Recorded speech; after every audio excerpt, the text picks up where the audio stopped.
محترم طلباء کرام، السلام علیکم۔ درسی نظامی کورس چینل میں آپ سب کو خوش آمدید۔ اس چینل میں آپ کو ملیں گے ہر درسی کتاب کے مکمل دروس، تو جلدی کیجئے ہمارے چینل کو سبسکرائب کیجئے اور ساتھ میں گھنٹی کا بٹن بھی دبائیے تاکہ ہمارا ہر درس آپ کو بروقت ملے۔ اللہ تعالی ہم سب کو سننے، سمجھنے، عمل کرنے اور اخلاص کی توفیق عطا فرمائے، آمین یا رب العالمین۔ تو آئیے پڑھتے ہیں آج کا درس۔ نحمده ونصلي على رسوله الكريم، اما بعد فاعوذ بالله من الشيطان الرجيم، بسم الله الرحمن الرحيم۔ الدرس السادس والعشرون، 26واں درس۔ محترم طلباء کرام، پچھلے چند اسباق میں ہم نے جملہ اسمیہ کی وہ قسم پڑھ لی جس کا پہلا جز یعنی مبتدا وہ تو اسم ہو، لیکن دوسرا جز یعنی خبر وہ اسم نہ ہو بلکہ فعل ہو، یعنی جملہ فعلیہ ہو۔ اور اسی طرح ہم نے اسی جملہ اسمیہ کے ضمن میں جملہ فعلیہ کو بھی پڑھ لیا، جو کہ ترکیبی لحاظ سے فعل، فاعل اور مفعول بہ وغیرہ سے مل کر بنتا ہے۔ اسی طرح ہم نے جملہ امریہ انشائیہ کے بارے میں بھی پڑھ لیا، جو کہ ترکیبی لحاظ سے وہ بھی فعل، فاعل اور یعنی فعل امر اور اسی طرح فاعل اور مفعول بہ وغیرہ سے مل کر بنتا ہے۔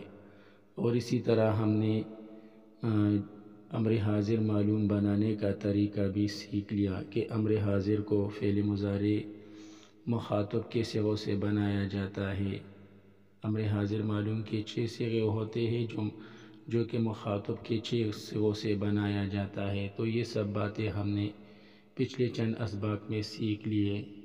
آج ہم انشاءاللہ جملہ قولیہ کو پڑھیں گے اور جملہ قولیہ کے بارے میں سیکھیں گے کہ جملہ قولیہ سے کیا مراد ہے۔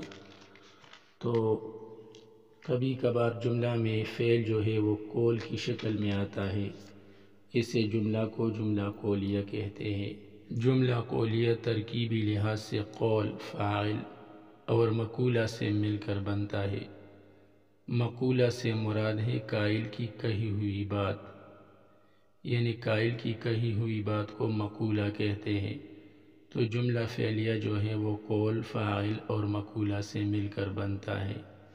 تو اب آئیے درس کا باقاعدہ آغاز کرتے ہیں۔ الفعل المضارع المذکر، اس میں بھی ہم فعل مضارع کو پڑھیں گے اور مذکر کے صیغے پڑھیں گے۔ خالد یقول، خالد کہتا ہے، انا تلمیذ، میں ایک شاگرد ہوں۔ یہ خالد جو ہے یہ خالد یہ مبتدا ہے اور یقول یہ فعل با فاعل ہو کر یہ قول ہے۔ اس کے اندر ہوا ضمیر چھپی ہوئی ہے جو کہ اس کا فاعل ہے۔ یقول فعل کا فاعل ہے۔ یقول جو کہ واحد مذکر غائب فعل مضارع معلوم کا صیغہ ہے، یہ اس کے اندر جو ہوا ضمیر چھپی ہوئی ہے وہ اس کا فاعل ہے، جو کہ خالد مبتدا کی طرف لوٹ رہی ہے اور اس کے مطابق بھی ہے۔ اور انا یہ مبتدا ہے اور تلمیذ یہ خبر ہے۔ مبتدا خبر مل کر جملہ اسمیہ خبریہ ہو کر مقولہ، یہ قائل کی کہی ہوئی بات ہے۔ قائل کہتا ہے کہ انا تلمیذ، میں ایک شاگرد ہوں۔ تو یقول قول اپنے فاعل ہوا اور مقولہ انا تلمیذ سے مل کر جملہ قولیہ ہو کر خبر، خالد مبتدا اور خبر یقول انا تلمیذ مل کر جملہ اسمیہ خبریہ۔ خالد یقول، خالد کہتا ہے، انا تلمیذ، میں ایک شاگرد ہوں۔ انا فی الفصل، میں درسگاہ میں ہوں۔ انا جو ہے یہ مبتدا ہے اور فی الفصل یہ اپنے متعلق سے مل کر خبر ہے۔ فی جو ہے یہ جار ہے اور الفصل یہ مجرور ہے۔ جار مجرور مل کر دونوں متعلق ہوئے موجود صیغہ اسم مفعول محذوف کے ساتھ۔ موجود صیغہ اسم مفعول محذوف، اس کے اندر انا ضمیر چھپی ہوئی ہے جو کہ اس کا نائب فاعل ہے اور مبتدا انا کی طرف لوٹ بھی رہی ہے اور اس کے مطابق بھی ہے۔ تو موجود صیغہ اسم مفعول اپنے نائب فاعل انا اور متعلق فی الفصل سے مل کر شبہ جملہ ہو کر خبر مبتدا انا اور موجود فی الفصل خبر مل کر جملہ اسمیہ خبریہ۔ انا فی الفصل میں درسگاہ میں ہوں، میں درسگاہ میں موجود ہوں۔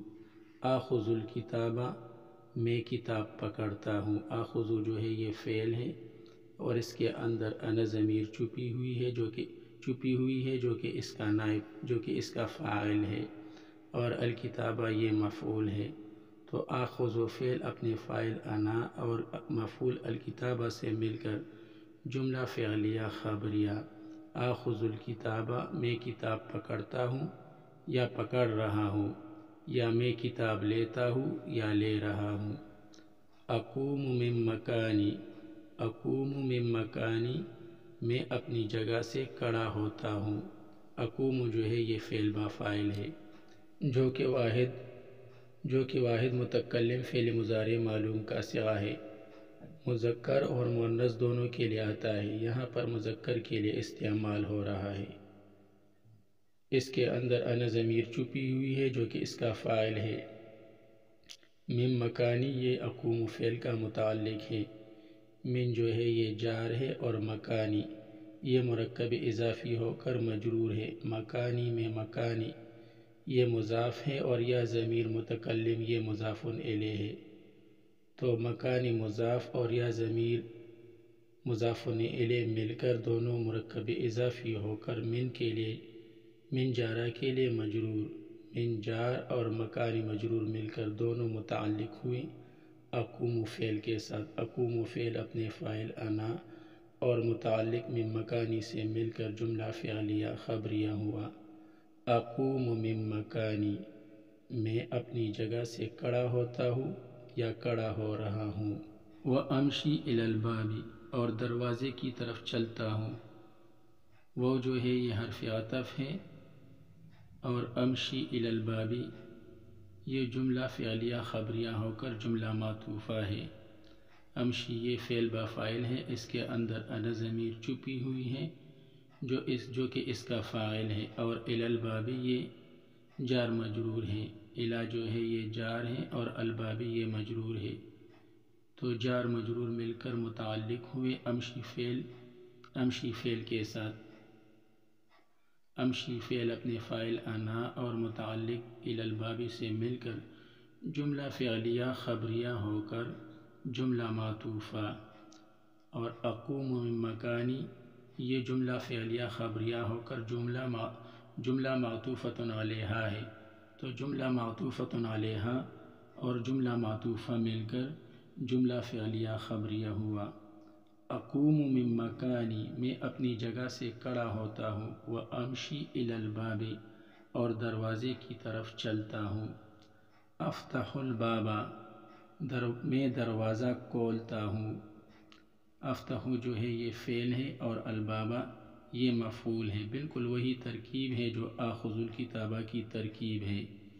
وَأَخْرُجُ مِنَ الْغُرْفَةِ اور کمرے سے نکلتا ہوں، اور میں کمرے سے نکلتا ہوں۔ وہ جو ہے یہ حرف عطف ہے اور اخرج جو ہے یہ فعل با فاعل ہے، اس کے اندر انا ضمیر چھپی ہوئی ہے جو کہ اس کا فاعل ہے۔ من الغرفۃ یہ جار مجرور ہے، بالکل وہی ترکیب ہے جو امشی الی الباب کی ترکیب ہے۔ تو اخرج فعل اپنے فاعل انا اور متعلق من الغرفۃ سے مل کر جملہ فعلیہ خبریہ ہو کر جملہ معطوفہ اول۔ وَأَخْرُجُ مِنَ الْغُرْفَةِ اور میں کمرے سے نکلتا ہوں۔ وَأَخْرُجُ اور میں نکلتا ہوں، من الغرفۃ کمرے سے، اور میں کمرے سے نکلتا ہوں۔ وَأَذْهَبُ إِلَى الْبَيْتِ اور گھر کی طرف جاتا ہوں۔ وَأَذْهَبُ إِلَى الْبَيْتِ اور گھر کی طرف جاتا ہوں۔ وہ جو ہے یہ حرف عطف ہے اور اذهب یہ فعل با فاعل ہے، یعنی اذهب فعل ہے اور اس کے اندر انا ضمیر چھپی ہوئی ہے جو کہ اس کا فاعل ہے، اور إِلَى الْبَيْتِ یہ جار مجرور ہے، إِلَى حرف جار اور البیت مجرور۔ جار مجرور مل کر دونوں متعلق ہوئے۔ اذهب فعل کے ساتھ بالکل وہی ترکیب ہے جو امشی الی الباب اور اقوم من مکانی کی ترکیب ہے، تو اذهب فعل اپنے فاعل انا اور متعلق الی البیت سے مل کر جملہ فعلیہ خبریہ ہو کر جملہ معطوفہ ثانی۔ اور افتح الباب چونکہ وہ حرف عطف سے پہلے ہے اس لیے یہ جملہ معطوفۃ علیہا ہے، تو جملہ معطوفۃ علیہا افتح الباب اپنے دونوں معطوفات اخرج من الغرفۃ اور اذهب الی البیت سے مل کر جملہ فعلیہ خبریہ۔ افتح الباب میں دروازہ کھولتا ہوں، واخرج من الغرفۃ اور کمرے سے نکلتا ہوں، واذهب الی البیت اور گھر کی طرف جاتا ہوں۔ امید ہے آپ نے آج کا درس اچھی طرح سے سمجھ لیا ہوگا۔ آج کے لیے اتنا ہی کافی ہے، باقی انشاءاللہ پھر پڑھیں گے۔ اللہ تعالی ہمارے کام کو آسان بنا دے، مزید آسان بنا دے، آسان سے آسان تر بنا دے، آسانیاں ہی آسانیاں عطا فرمائے، قابلیت و قبولیت عطا فرمائے، علم نافع عطا فرمائے، ہمارا سینہ علم و عمل کے لیے کھول دے، آمین یا رب العالمین۔ وصلی اللہ تعالی علی خیر خلقہ محمد و آلہ و اصحابہ اجمعین برحمتک یا ارحم الراحمین۔